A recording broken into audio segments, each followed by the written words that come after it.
গত লোকসভা নির্বাচন চলার সময় এবং তার আগে নন্দীগ্রাম থানায় বিজেপি কর্মীদের বিরুদ্ধে দায়ের করা হয় 47টি অভিযোগ।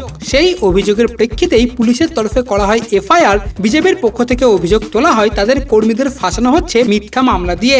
সেই অভিযোগ ঘিরেই বিজেপি দ্বারস্থ হয় কলকাতা হাইকোর্টের। বিচারপতি অমৃতা সিনহার এজলাসে সেই মামলার শুনানি ছিল আজ।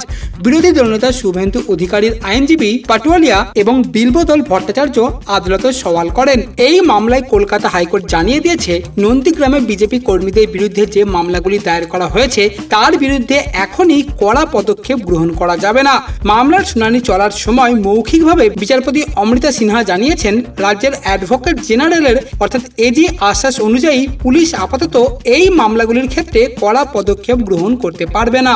আদালতের তরফে রাজ্যের কাছে এই মামলাগুলির তদন্তের অগ্রগতির রিপোর্ট চাওয়া হয়েছে। হাইকোর্টে এই মামলার পরবর্তী শুনানি রয়েছে আগামী মঙ্গলবার। রাজ্যকে ওই দিন রিপোর্ট জমা দিতে বলা হয়েছে।